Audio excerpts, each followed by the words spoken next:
le village, le campement où nous sommes, qu'est-ce que c'est? Expliquez-nous un peu. Bon, je crois que ce qui est important pour moi, c'est que la pratique du cinéma, telle qu'elle se fait avec les budgets exorbitants que nous connaissons, est un peu en notre défaveur. C'est-à-dire que dès que vous êtes d'un pays pauvre, vous pouvez oublier l'idée d'avoir assez d'argent pour faire des films. Mais moi, je pars d'un principe économique qui veut que nous devons être notre propre centre. C'est-à-dire que nous ne devons pas être à la périphérie des autres. Quand on est à Yaoundé, la capitale, nous sommes à la périphérie des petits fonctionnaires. Parce qu'eux, ils sont là pour travailler, aller au bureau. Mais nous, cinéastes, nous sommes en train de négocier notre espace sans arrêt avec eux, alors que nous avons le droit, nous aussi, d'avoir notre propre centre. C'est-à-dire que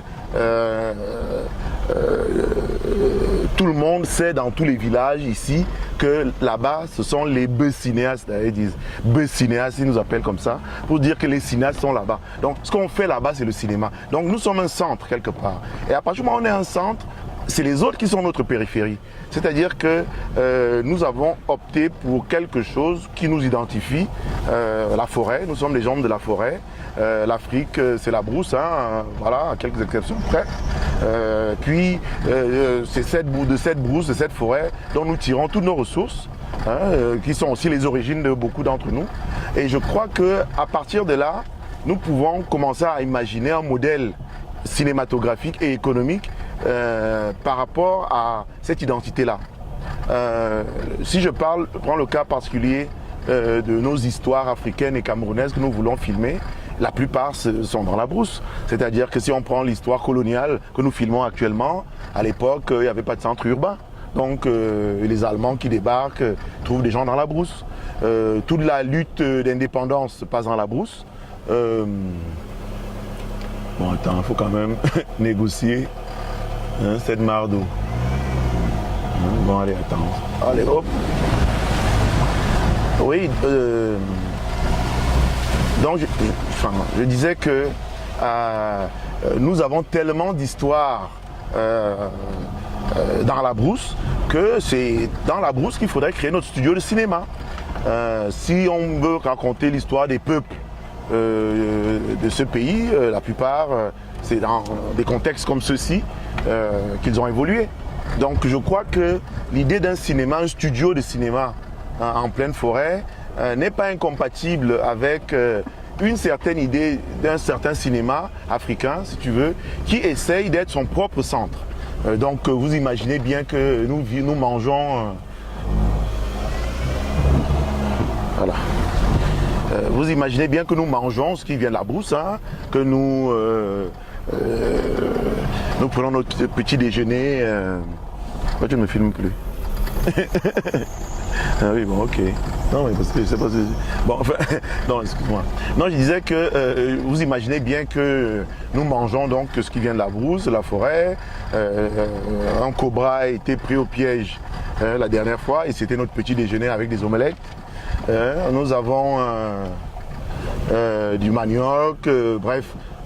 L'idée, c'est effectivement, parce que vous savez, dans les budgets de production, les repas sont quand même importants. Voilà, et puis au-delà des pharmacopées occidentales, beaucoup de gens eux-mêmes se servent, hein, dès qu'ils sont malades, ils disent ah ouais, il y a tel arbre qui soigne ceci, on prend. Bon. Donc je veux dire qu'en fait, le cinéma ne doit pas forcément être dans un mimétisme de modèles occidentaux où évidemment on fait du cinéma sans tenir compte du contexte économique. Bon, en plus de ça, il y a les villageois, c'est-à-dire qui sont des figurants, qui font des techniciens, qui font partie de l'équipe, quoi. Hein, donc on se mélange comme ça, des gens de différents horizons, et puis d'origines ethniques différentes, de cultures différentes, des francophones, des anglophones, des musulmans. Donc on se retrouve là pour faire du cinéma.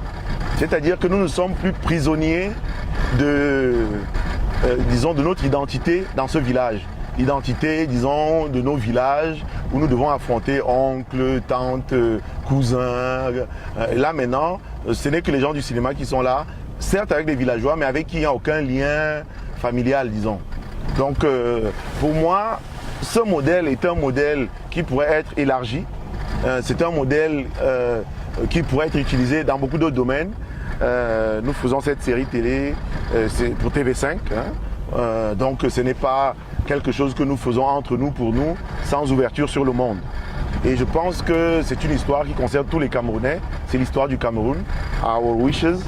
Et puis l'équipe, c'est des jeunes, des jeunes qui n'ont pas toujours l'expérience des plateaux, qui n'ont pas de lieu où aller pour pratiquer ce qu'ils ont décidé de faire, ce qu'ils ont appris à l'école. Et cette expérience, ce modèle est quelque chose que nous aimerons évidemment extrapoler. En fait, l'idée au-delà, c'est que chaque personne qui vient sur le site aurait peut-être sa parcelle de terre pour faire ce qu'il aimerait faire, peut-être faire des poissons, peut-être faire des champs. Voilà, on pourra aller plus loin, mais c'est le cinéma qui est le point de départ. J'ai reçu ce terrain parce que, franchement, pour un prix dérisoire, mais un peu grâce à ma mère qui m'a encouragé à le prendre auprès d'un cousin. Et puis pendant longtemps, moi je ne suis pas tellement un homme d'affaires. Donc je me suis dit, la seule chose que je peux faire sur ce site, c'est ce que j'aime faire, ce que je sais faire, c'est du cinéma.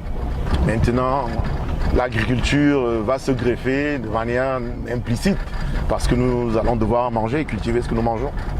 Donc voilà un peu, nous sommes à peu près à une quarantaine de kilomètres de Yaoundé. Avant une petite ville qui s'appelle Hawaï. C'est pas Hawaï, hein. Ici c'est Hawaï. Ça se prononce pareil, mais c'est pas la même chose. Hawaï, c'est un peu la capitale des ananas. C'est-à-dire qu'il y a beaucoup de champs d'ananas dans le coin. Et voilà un peu ce que font la plupart des gens et qui, dans cette petite ville, se mélange beaucoup d'ailleurs, qui est sur la route nationale 10, qui va au Tchad, en Centrafrique, et au nord du Cameroun, à l'est. Voilà.